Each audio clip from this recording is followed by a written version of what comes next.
Aquí y ahora arrancan nuestro Manos a la Obra. No pierdan detalle de lo que vamos a comentar esta semana porque vamos a tocar un tema muy delicado. Nos parece fundamental hacerlo y vamos a compartir información de la manera más honesta y más constructiva que sabemos. Y por eso además hemos invitado hoy a nuestro plató a nuestra Lola de la obra social Cable World, por supuesto. Ovación. Bienvenida. Gracias. Tema duro el que vamos a afrontar hoy, que además tenemos la oportunidad de compartir un ratito de conversación que tuvimos hace poco con Amelia Tiganus. Sí. Bueno, voy por partes. Hoy vamos a hablar de prostitución. Seguro que tienen una opinión formada al respecto. A lo mejor no. Pues es interesante y a mí me parece además muy importante tenerla. Así que les invitamos a acompañarnos en este rato de conversación y a plantearse o replantearse la opinión o la prostitución, lo que tenemos a nuestro alrededor. No voy a meterme en jardines, voy a dejar que sea Lola la que vaya respondiendo las preguntas que tengo previstas, que son muchas, pero a mí me parece un tema del que tenemos que seguir hablando. Me parece un tema importantísimo del que durante muchísimo tiempo hemos estado mirando hacia otro lado, que es un poquito la opción generalizada que yo veo en nuestra sociedad. Me incluyo, por supuesto. Sí, yo también. Yo también me incluyo. Tremendo. ¿Quién es Amelia Tiganus? Pues Amelia Tiganus es una mujer que viene de Rumanía y bueno, ahora es una activista, es creadora de la página web feminicidio.net. Invitamos a visitar la página, ¿vale? Hoy vamos a invitarles a tomar nota de algunas direcciones, de canales y demás. Feminicidio.net. Ahí lo dejamos. Sí, es una página que ofrece cursos, formación online, ¿vale? Sobre prostitución y otros temas, pero lo que hace es hacer un mapa geopolítico sobre los asesinatos machistas. No solamente, es la primera pregunta que le hago, porque no contempla solamente las cifras oficiales del gobierno. Sabes que por violencia de género las mujeres cuentan como violencia de género si han sido asesinadas por sus parejas o exparejas. Ojo a este dato, ¿vale? Vamos a repetirlo. Se incluye en el listado de violencia de género solo a las mujeres que han sido asesinadas por sus parejas o por sus exparejas. Así que esto excluye a las mujeres que mueren ejerciendo la prostitución. Ejerciendo la prostitución o de cualquier otra manera. Entonces, es una cosa que se va a ampliar en el Pacto de Estado contra la Violencia de Género. Es una de las reformas que se quiere ampliar la Ley de Violencia de Género y empezar a incluir a víctimas de trata y a víctimas de prostitución y a otras mujeres víctimas. A otro tipo de víctimas, claro. Exacto. Entonces, lo que hacen es recoger todos los asesinatos. Claro, la cifra aumenta mucho más que las cifras oficiales. Y esa es parte de la labor que hace. Tremendo. Otra de su labor es contar su historia. Es muy, muy importante la historia que cuenta porque ella fue prostituta, es superviviente de prostitución, fue víctima de trata. Entonces es totalmente honesta y sincera en su historia. Se dio a conocer un poco más en el programa de Salvados. Totalmente, además fue un programa deslumbrante, como prácticamente todos los Salvados que hemos estado viendo. Y yo la vi ahí. Yo recuerdo más ese Salvados y recuerdo la sacudida, recuerdo empezar a seguirla ya a partir de ahí y sobre todo recuerdo especialmente esa capacidad de esta mujer para reconstruirse después de todo lo vivido y tener esa capacidad tan absolutamente maravillosa y constructiva de explicarse como una auténtica diosa, porque oírla hablar y oírla argumentar es un verdadero privilegio y me parece maravillosa. Sí, lo es, porque ya te digo, allí en la sala, vino a Villena hace un mes, la sede universitaria de Villena y la Casa de Cultura organizaron un ciclo sobre la esclavitud del siglo XXI y pusieron el foco en la trata. Entonces vino Mabel Lozano, Rosa Cobo y cerraba este ciclo Amelia Tiganus. Entonces, nos pusimos, desde la obra social nos pusimos muy pesadas, yo mandé 800.000 mensajes, me acuerdo que hasta llamé al móvil personal de la coordinadora de la sede universitaria, de María Ángeles Alonso, Y bueno, al final nos dieron un ratito con ella. Entonces, la sala estaba llena, tampoco era una sala excesivamente grande, pero estaba llena. La gente en silencio, todo el rato, escuchándola. Porque claro, ella cuenta que era una chica normal, ¿vale? De una clase obrera. Y un día venía de la escuela y entonces con 13 años sufrió una violación múltiple. La violaron varios chicos más mayores. Y lo que me sorprendió a mí mucho fue cuando ella lo estaba contando y dijo, y mientras pasaba eso, yo estaba pensando, ¿cómo voy a decepcionar a mis padres si se enteran de esto? Eso a mí me rompió un poco, la verdad es que hubo ahí un silencio, porque claro, todas las víctimas al principio se culpabilizan y ella ha tardado muchos años en ver que no tiene la culpa. Luego, estas personas que la violaron, luego la vendieron a un proxeneta español por 300 euros. Entonces acabó aquí en España, en Alicante además, en un prostíbulo de Alicante. Pasó en no sé cuántos años, no te sé decir los años, pero pasó por 40 prostíbulos, porque decía que cada 20 días las mueven para cambiar la mercancía, para que el cliente no se aburra. Y que claro, que en realidad ella tenía la puerta abierta, que se podía ir, pero claro, no tenía ni el DNI, tampoco tiene dinero, porque ella aceptó, lo que cuenta es que ella aceptó cuando le contaron, mira, te vamos a llevar a España para trabajar como prostituta. Y ella dijo que vale, porque llegó un momento que perdió toda identidad después de la violación, de hecho pensó en suicidarse muchas veces y ella contaba que no lo hizo por el amor que le tenía a su hermana pequeña, fue incapaz de hacerlo por eso. Entonces aceptó porque le dijeron que en un año iba a ser rica, que iban a ir al 50% y ella, bueno, pues estaban en una situación que dijo, bueno, puedo aguantar un año.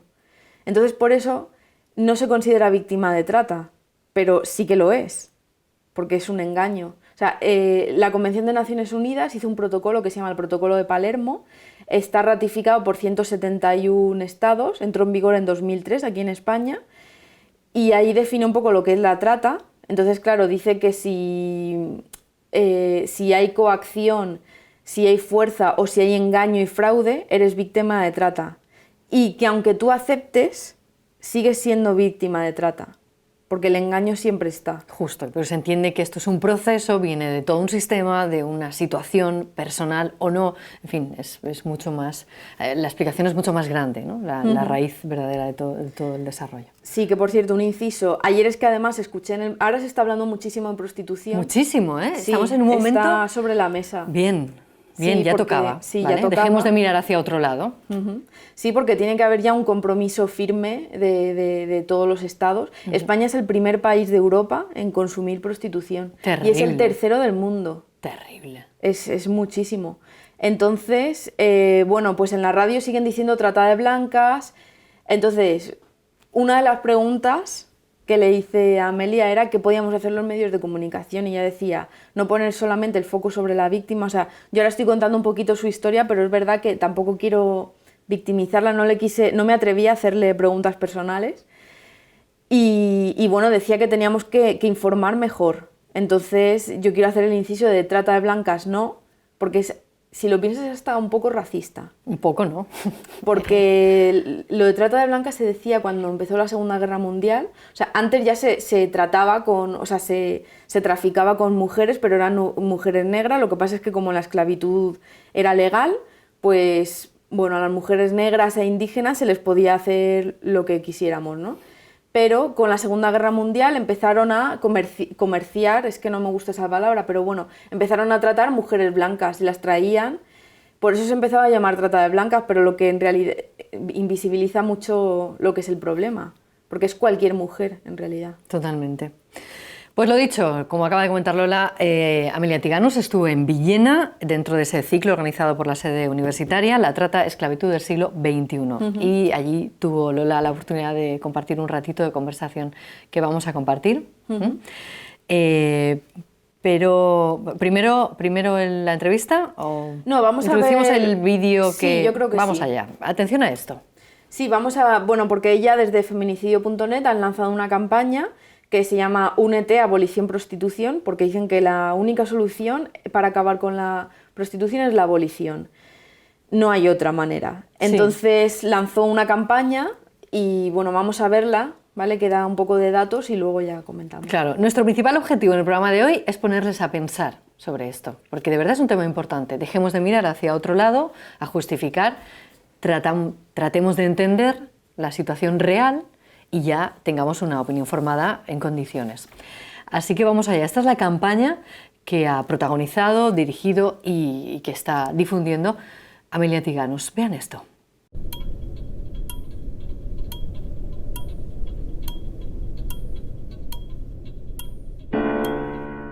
Carpe diem.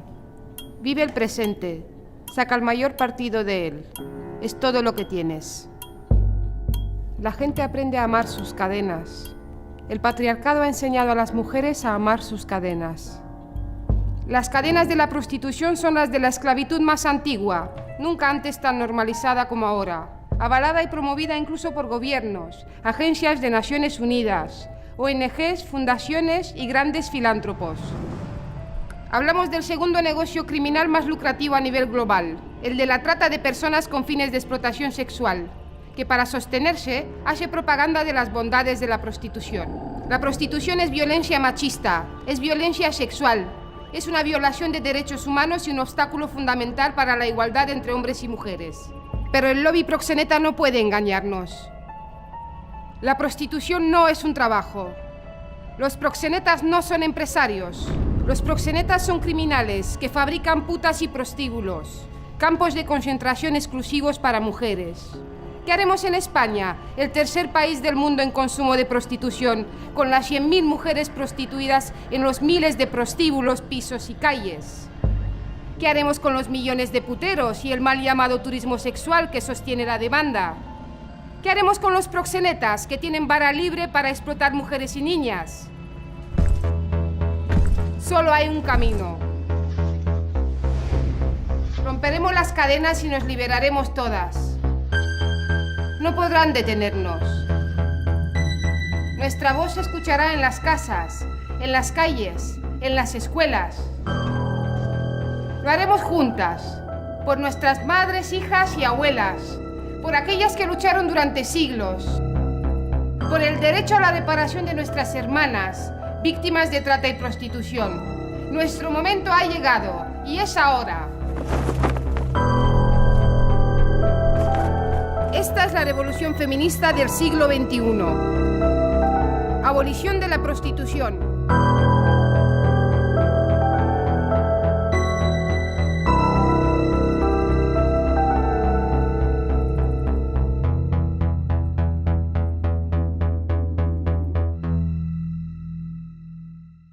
Pues ahí está, este es el vídeo de la campaña, ahí está, es potente, es claro, es directo, lo explica divinamente. Sí. Y bueno, pues este es el mensaje.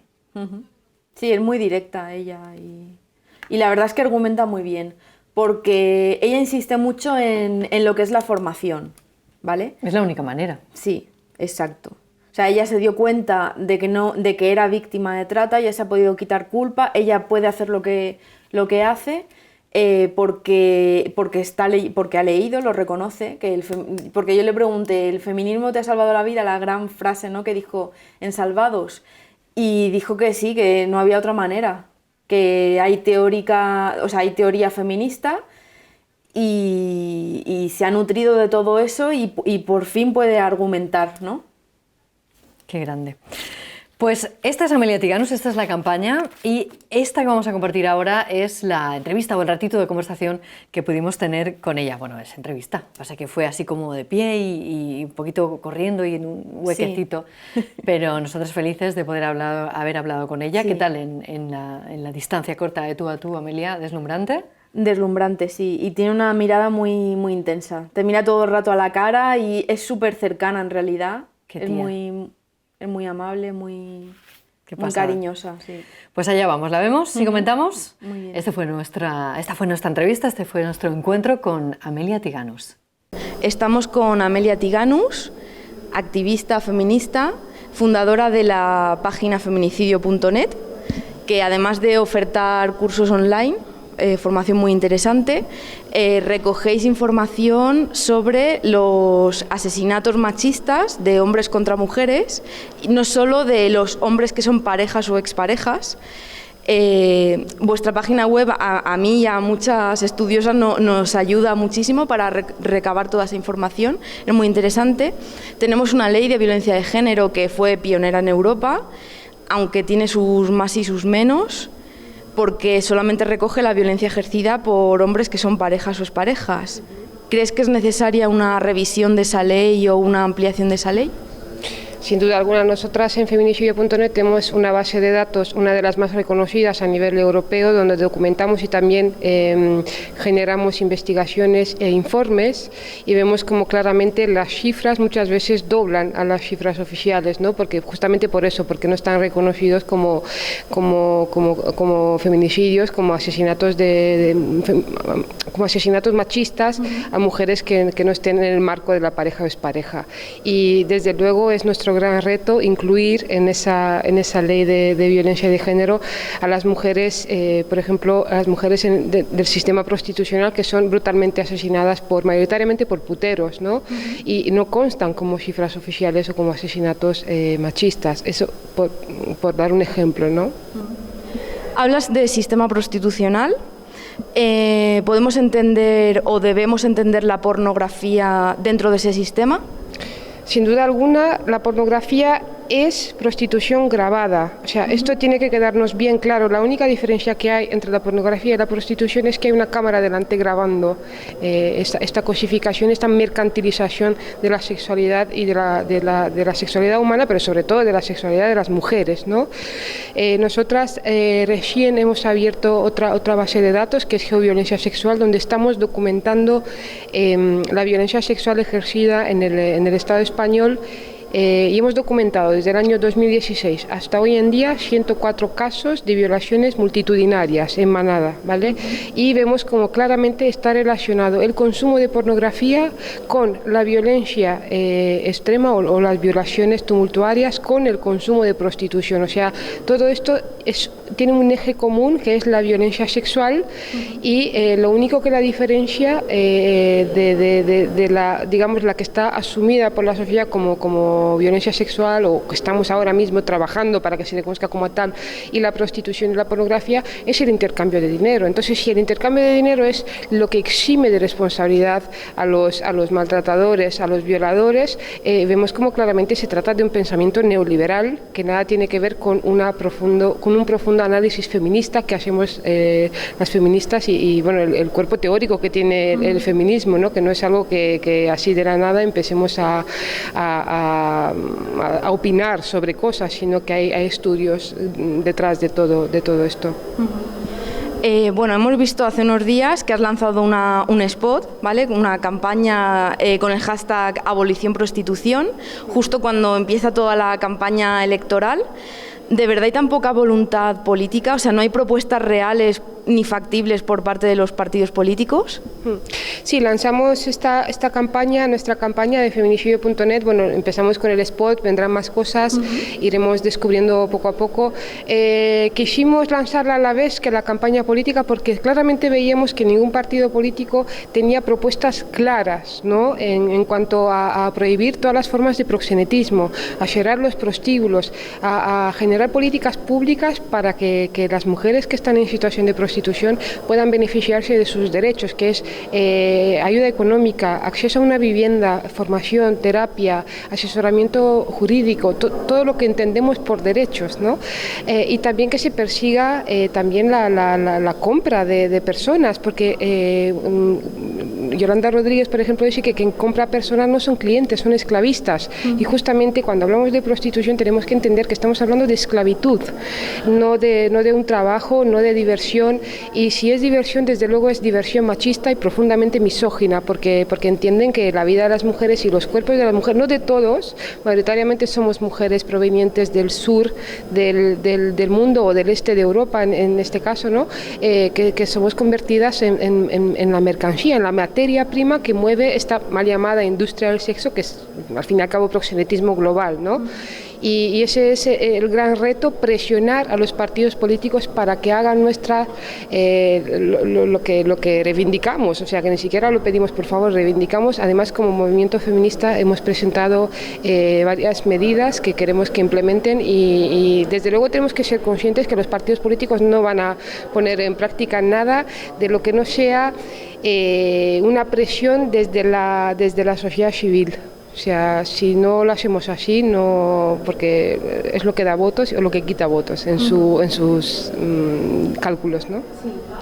Sí. Como medio de comunicación, ¿qué podemos hacer nosotras? ¿Qué responsabilidad? ¿Dónde entramos ahí en vuestras reivindicaciones? ¿Cómo podemos ayudar?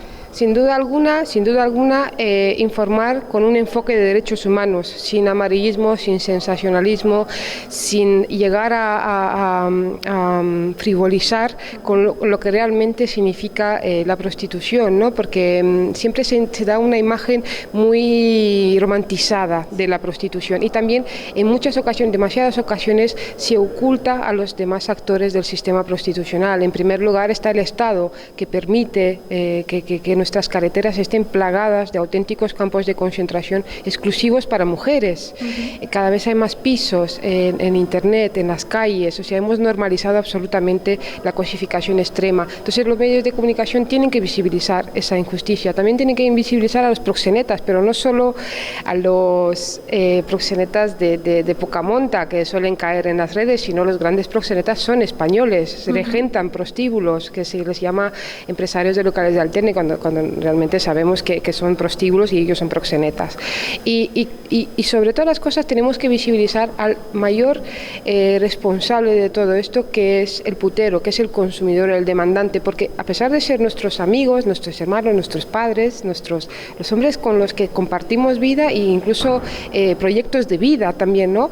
Son ellos los que sostienen todo eso y son ellos los que acaban destrozando la vida de miles, de cientos de miles de mujeres, porque lo que nos daña es ser penetradas por boca, vagina y ano por hombres que no deseamos, tener que consumir cocaína y alcohol para poder soportar toda aquella situación, perder hasta la propia identidad, ¿no? Porque es muy complicado reconocerse como tal. Y cuando vemos que hay una redada, que han sido rescatadas no sé cuántas víctimas, mujeres víctimas de trata, por ejemplo, y tal, los proxenetas, pero ¿quién ha llevado a cabo todo eso? ¿Quién ha sido quien ha torturado sexualmente a esas mujeres y niñas? Pues han sido hombres con los que compartimos espacio y tiempo. Entonces ese es el gran problema que tenemos, la masculinidad patriarcal, la masculinidad hegemónica, porque mientras nosotras aprendemos a decir que no, porque ahora mismo estamos aprendiendo a decir que no, pues ellos dicen, vale, muy bien, yo no estoy dispuesto a escuchar un no, por eso voy a comprar el sí. En todo caso, el consentimiento dado por una mujer en prostitución es un consentimiento viciado, porque es a cambio de dinero. Entonces el dinero que todo lo mueve y sobre todo en este marco patriarcal neoliberal transforma el deseo sexual del hombre en un derecho y el nuestro desaparece. Entonces realmente las que somos revolucionarias, las que somos transgresoras, somos las abolicionistas, porque somos nosotras las que realmente luchamos por la libertad sexual de las mujeres y poner en valor el placer y el deseo, ¿no? que nunca hemos tenido la oportunidad de reivindicarlo y de vivirlo con libertad, ¿no? Y ahora, claro, con la llegada del neoliberalismo y del capitalismo atroz, pues se quieren apropiar, vaciar de contenido lo que significa libertad sexual y vendernos que la prostitución es libertad sexual. Bueno, leí en uno de tus artículos, ahora que hablabas también de identidad, que habías usado el olvido como resiliencia. Imagino que no habrá funcionado del todo. No, el olvido sirve para resistir. Yo creo que es muy importante. Los mecanismos que se desencadenan en estos procesos tan duros son necesarios y además la mente humana es muy sabia, entonces sirven como tal. Sin duda alguna el olvido no es resiliencia, el olvido sirve para resistir.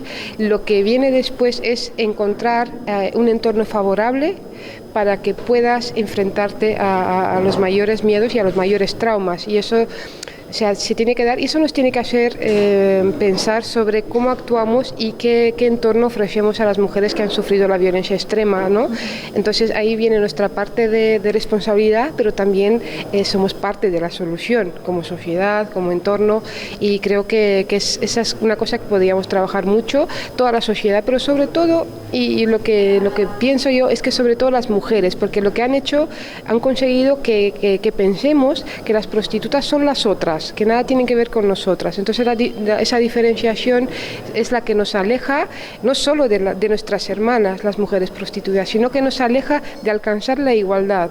Porque mientras estemos divididas en dos partes, nunca vamos a alcanzar la igualdad, y mucho menos entendida como emancipación. Nuestra emancipación no puede pasar jamás por sobrevivir en base al dinero que nos dan los hombres para satisfacer sus deseos. O sea, es justamente lo contrario a libertad, ¿no?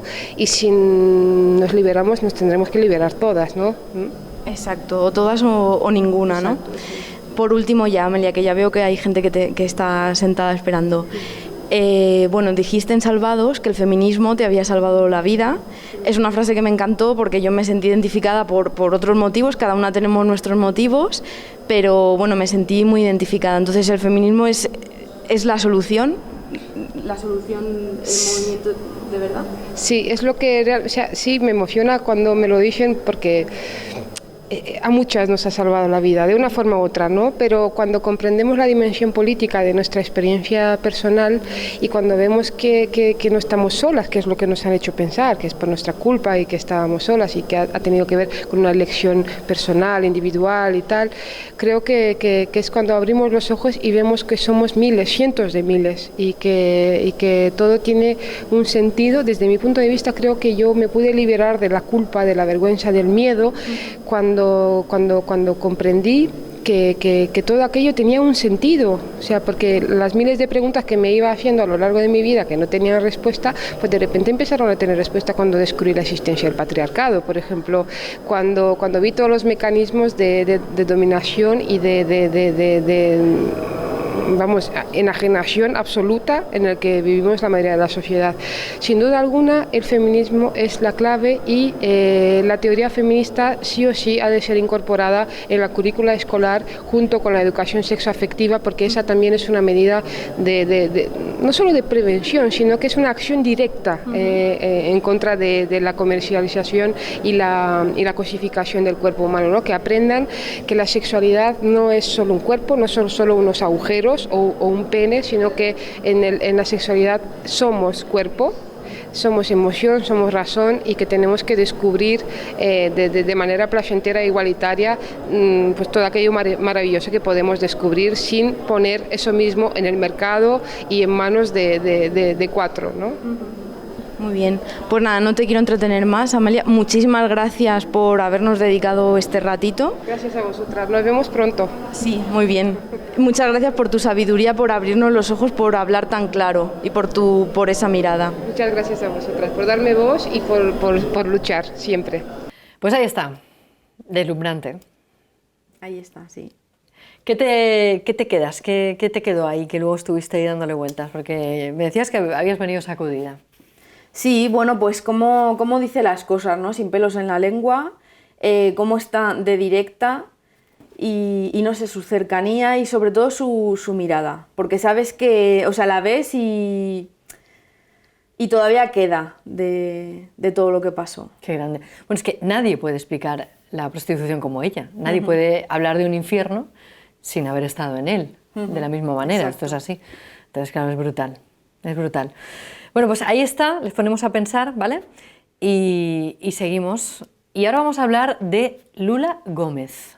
Sí, es por poner un poco el broche al tema de la prostitución. Lula Gómez es una profesora de stop motion en una escuela de animación de Barcelona. Entonces, bueno, empezó haciendo capítulos, ella es feminista también, y empezó haciendo capítulos así de 40, 50 segundos llamados Eres una caca. Entonces sale una caquita contando algo sobre feminismo, ¿no? Hay una que es ni michirmi ni feminismi, y siempre viene un pie y la pisa, ¿vale? O sea, eso siempre acaban igual. Entonces, conforme ha crecido en redes sociales, pues otras feministas han querido colaborar con ella. Entonces hoy vamos a poner una colaboración que tuvo con las Towanda Rebels, porque ella, por ejemplo, en su cuenta, en este vídeo que habla sobre prostitución, son 2 cacas hablando sobre prostitución. 2 cacas literal, ¿vale? Sí. O sea, las hace y tal, y es una monstrua del tema de animación, y bueno, pues el resultado es verdaderamente bueno. Sí, pues bueno, los datos que ella ofrece, no en este vídeo, sino en la leyenda del vídeo, dice que el 40% de hombres se consume prostitución y de ese, o sea, 4 de cada 10 hombres se va de putas aquí en España, ¿vale? Esto ya lo vimos en el Congreso, ya en el Congreso de Trata al que fuimos.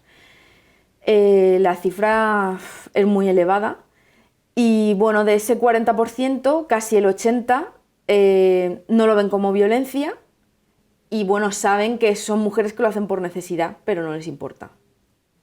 Es tremendo, ¿eh? Es tremendo. En fin, es duro esto, ¿eh? Aviso. El vídeo que vamos a ver ahora pues sigue también siendo duro, ¿vale? Con mucho sentido del humor, pero sobre todo con mucho cinismo llegan estos vídeos que hace Lola Gómez. Yo no la seguía hasta que Lola me puso sobre la pista y bueno, pues la pueden seguir, está en todas las redes sociales. Mi favorita es Instagram, así que ya la voy siguiendo desde Instagram. Y la verdad es que anoche estuve haciendo un recorrido por todo su Instagram. Es verdaderamente genial. Sí. Es verdaderamente genial. También la denuncia es clara y cómo va soltando verdades como puños desde el arte, ¿eh? Desde bueno, sus cacas. Sí. Pero bueno, lo que denuncias es que es pura mierda, ¿no? Es la parte más mierda de esta sociedad, o al menos una de ellas. Permítame que lo diga así también. Bueno, pues vamos allá. Vamos a ver ha seleccionado este Sí. vídeo. Son vídeos muy cortitos, es 1 minuto y poco. Aviso, es muy duro. Lo digo por si hay pues niños y niñas viendo la tele. Es muy duro lo que dicen, ¿vale? Son unas caquitas hablando, pero es terrible, ¿vale? Y además hemos estado valorando si ponerlo o no, que es lo que nos pasa siempre que nos encontramos. Hay vídeos verdaderamente terribles, dramáticos, y tenemos que filtrar. Y aquí finalmente hemos decidido poner el vídeo porque la realidad es esta y porque por mucho que nos rompa, porque rompe ver esto, creemos que es necesario que nos demos cuenta, ¿no? Así que al final hemos decidido ponerlo bajo nuestra responsabilidad. Así pues, lo compartimos dentro de la colección de vídeos de Lola Gómez, concretamente, que se llama así, ¿no? ¿Eres una caca? Sí, eres una caca y creo que tiene un número. Vale, Más. pues ahí va esto. ¡Buah, tío! Le follé la cara con tanta fuerza que casi vomita un par de veces. Se le saltaban las lágrimas. Y le rebajé 10 euros. Si no le gusta, que se vuelva a su país. Pero tío, a ver, que hay que ser amable con las putas, charlar con ellas. La que me follé el último día no hablaba ni papa de castellano y parecía acojonada. Pero bueno, tío, que yo fui tomajo, le conté mi vida antes del polvo porque soy humano y tengo conciencia social, ¿sabes? Bueno, pues venga, pues la próxima vez me voy con esa. O mejor, tío, nos la follamos juntos porque por cómo la pinta no creo que se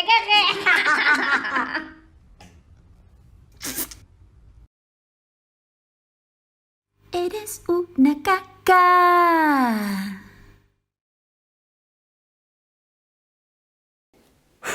Sí, es duro el lenguaje que utilizan, pero bueno, es bastante real, ¿no? Luego, es necesario, ya que el debate está sobre la mesa, es necesario empezar a legislar y a cumplir todos los acuerdos internacionales. En Suecia, por ejemplo, está prohibida la prostitución, es ilegal. Entonces, la demanda ha caído un 80%, que es bastante. Pero lo que más me gusta de esta noticia es que la conciencia social ha cambiado. Qué importante. Es decir, antes la sociedad sueca lo veía como algo normalizado, ¿no? Porque siempre va a haber putas. Es uno de los argumentos que más se utiliza. Bueno, ya no solo porque que lo hacen porque quieren, sino, bueno, es que es muy normal, es que cómo no va a haber, ¿no? Y bueno, ahora desde que es ilegal lo ven como una manera de violencia contra las mujeres. Y es uno de nuestros graves problemas, que hemos normalizado esta verdadera tragedia. La hemos normalizado, forma parte de nuestra realidad. Sí, hemos normalizado la prostitución, igual que la pobreza, no sé, que muchas otras cosas.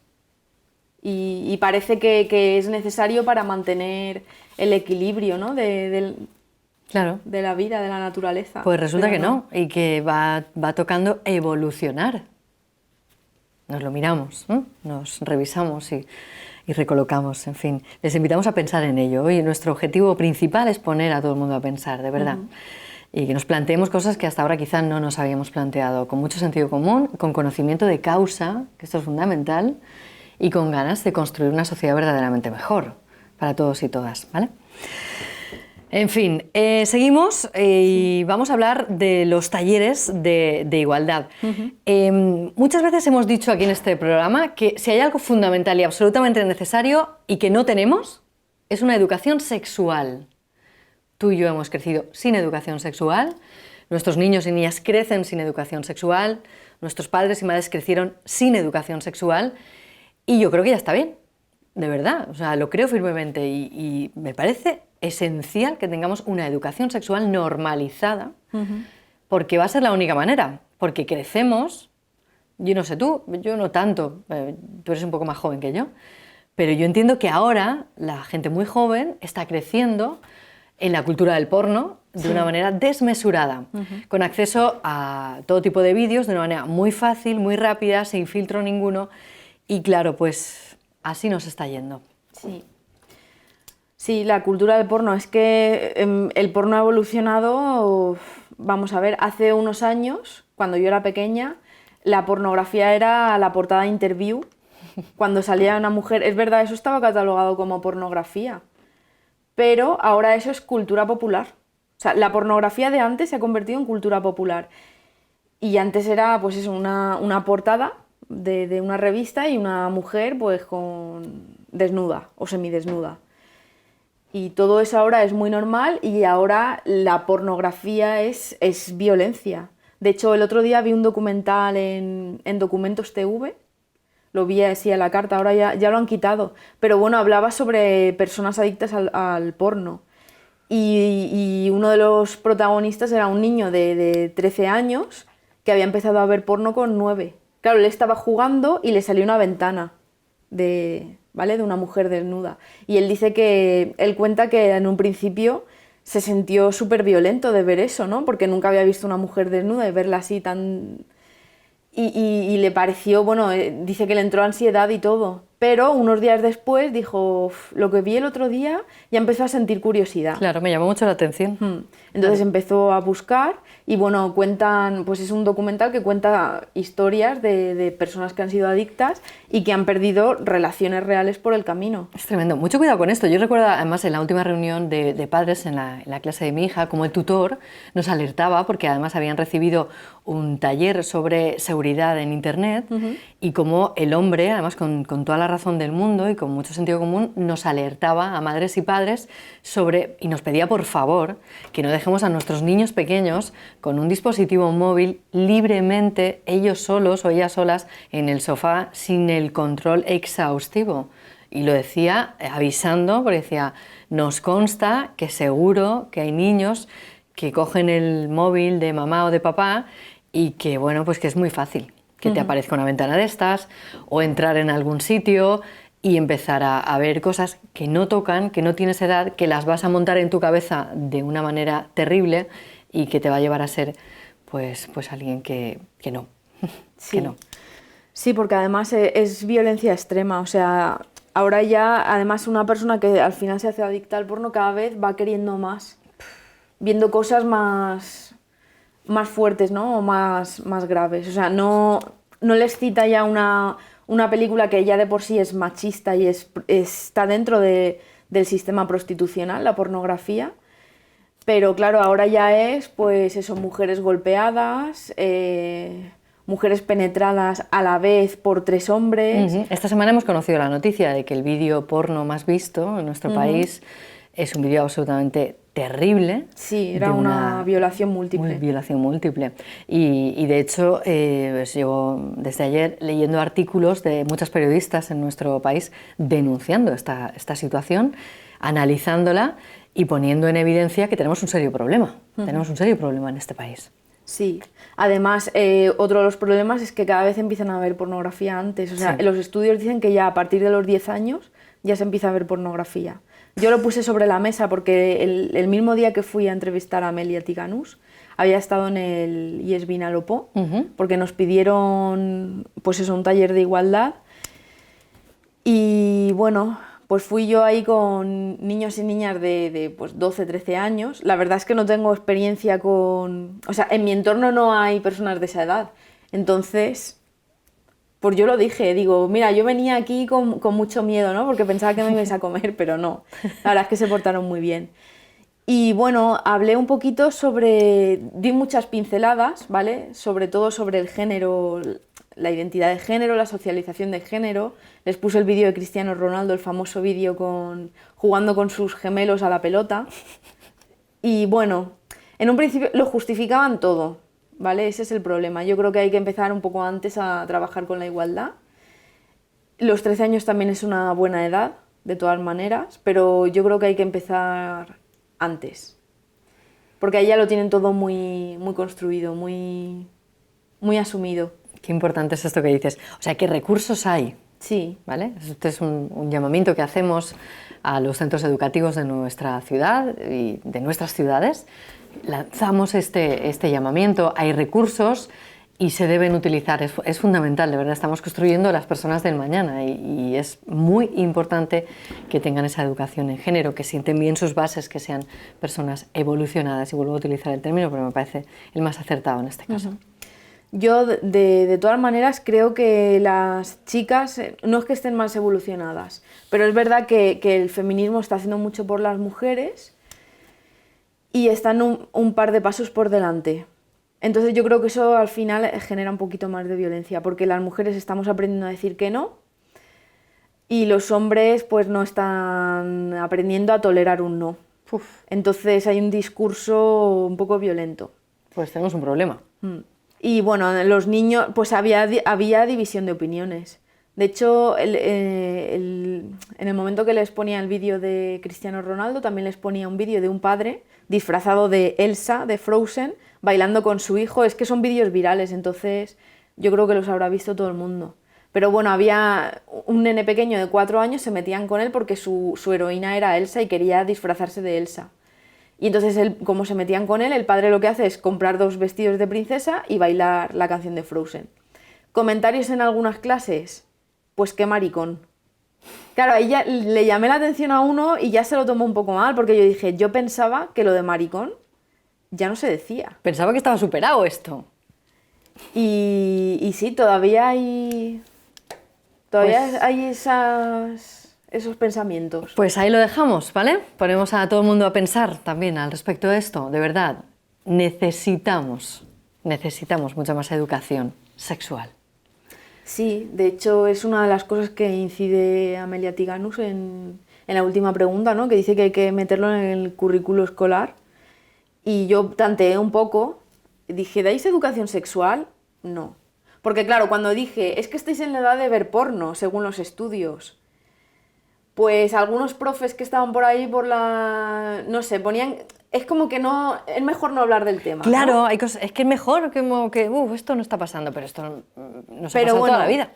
Era evidente que con las risas, los aullidos y los codazos que se pegaban, pues era evidente que más de uno sí que, vamos, sabía lo que era el porno y lo había visto seguramente. Totalmente. Entonces yo lo que quería era un poco con ese taller, era simplemente que quedase claro que el género es una construcción cultural, ¿vale? Que no es biológica, es totalmente cultural. Puse varios ejemplos, que empezamos a odiar nuestro cuerpo con esa edad, porque al final, les hice un ejercicio puse una fotografía de moda en el que había un modelo masculino y un modelo femenino. El modelo femenino obviamente estaba espatarrada totalmente, entonces lo que hice fue que las chicas imitaran al modelo masculino, que era una pose normal como de superhéroe, y que los chicos imitaran al modelo femenino.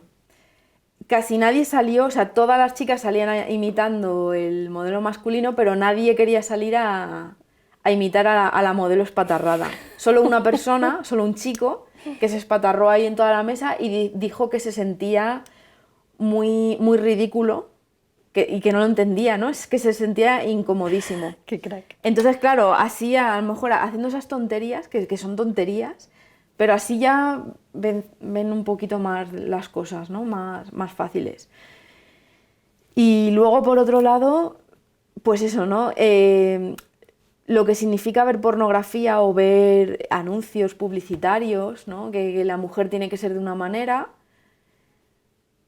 Y yo les intentaba explicar eso, ¿no? Que se empezaba a perder la autoestima un poco ya también a esa edad, a los 12, 13 años. Entonces yo sé que alguna se quedó con ganas de decir algo, otros lo sabían todo, obviamente, pero bueno, intenté ahí, les puse un cortometraje que se llama ¿Qué es la belleza? Algunos lo entendieron enseguida, otros porque se ven pechos desnudos y otros me decían, pero señor, esto es pornografía. Entonces, bueno, el corto sí que lo he traído, ¿no? ¿Lo vemos? Porque, sí. Vale, pues este fue uno de los cortos que se vio. Por cierto, enhorabuena al IES Vinalopó por este taller de igualdad, ¿no? Que no lo había dicho y me apetece decirlo. Yo estuve un ratito y me pareció verdaderamente bueno. No solo porque lo impartía Lola, sino porque además veía a los chavales y a las chavalas entrar, cómo enseguida se metieron y cómo se pusieron a pensar, ¿no? Y esto me parece absolutamente necesario, insisto en esto. ¿Vemos el corto? Sí. Muy bien, vamos a ver esto y hablamos de ello.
What is beauty? Look how often its definition changes. Reflect on the ideals imposed upon us and how fast they evolve. Because there is no standard template for beauty. So let us celebrate the diversity of the female form.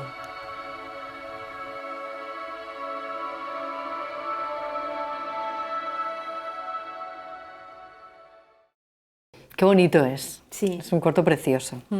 Es una pasada, es muy bonita la animación. La animación y bueno, todas las mujeres, ¿no? Desde el principio de los tiempos hasta ahora, cómo cambia el cuerpo de la mujer. Eso sí que lo entendieron, ¿no? Había uno que decía, es que claro, lo que yo he entendido es que el cuerpo se expande y se hace más pequeño, más grande. Y yo, pues sí, eso es un poco lo que quiere decir, ¿no? Que en una época, en una sociedad en la que te están diciendo constantemente que tienes que quererte, por otro lado te lo ponen súper difícil con los cánones de belleza. Totalmente. Porque ¿quién los cumple? Anécdota, voy a contar una anécdota. Esta semana he estado en una tienda, estoy estoy harta y voy a renunciar porque los llevo incómodos, a los sujetadores push-up. Que los he llevado durante muchísimos años. Y he llegado a un punto de mi vida que he dicho, pero qué tontería. ¿vale? Pues tú tienes tu pecho y lleva un sujetador acorde a tu pecho. Entonces el otro día fui directamente a comprarme unos sujetadores cómodos para ir bien, a gusto. Y entonces estaba ahí, y al final, como no me aclaro nunca con la copa, porque es un rollo esto de los sujetadores, es un rollo, no me aclaro nunca, entonces había una chica por ahí, yo, perdón, ¿me puedes ayudar? Claro que sí, era un encanto. Y entonces se acerca y se lo explico abiertamente, le digo, mira, necesito un sujetador, quiero uno negro, uno color carne para que no se me transparente con las camisetas, y entonces empieza a sacarme los de relleno, que son los que más hay además. Y le digo, no quiero nada que tenga relleno, no quiero push-up, tal, no quiero nada de eso, quiero un sujetador normal, simplemente para sujetar, que tampoco es que... Y entonces se me queda mirando la chica, o sea, yo creía que se iba a girar y me lo iba... Se queda mirando y me dice, pero mirándome a la cara, así, y me quedé flipada, ¿eso cómo se consigue? Y entonces me hizo muchísima gracia. Y no entendí la pregunta, de hecho al principio yo, ¿qué? ¿Que eso cómo se consigue? Renunciar al relleno. Y yo, ostras... Y me dijo, yo llevo doble o triple, o sea, llevo lo más que hay y soy incapaz de bajar a por el pan si no me pongo un sujetador de estos. Y evidentemente era mucho más joven que yo y le dije, yo creo que con un poco de suerte es edad, pero ojalá llegues antes que yo. Pues sí. Y nos miramos de una manera muy cómplice, me probé los sujetadores, estoy feliz de la vida ahora con mis nuevos sujetadores que voy mucho más cómoda y me muevo mejor. Y eso, y me parece todo mucho más normal, ¿vale? Esta tontería que acabo de contar ahora, pues va un poco, eso es el último de esto. No, pero no es tontería, ¿eh? Yo arrastro ese complejo desde el instituto, como tú has dicho, esa es la edad. Yo tuve un desarrollo muy tardío, no tenía pecho, a mí me llamaban mis colegas guays, gracias, las dos espaldas. Y claro, esto cuando tienes la edad de ir al instituto no te viene bien. Claro. A mí no me venía bien. Claro, me parecía que se burlaban de mí y me atacaban donde más me dolía. Y bueno. Sí, no, a mí me pasaba lo contrario.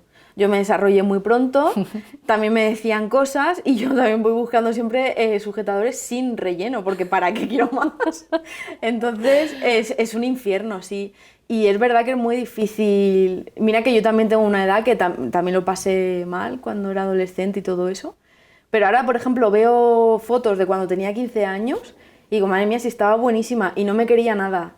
Y yo pesaba mis 50 kilos y aún así la gente me decía que estaba gorda. A todas nos ha pasado eso.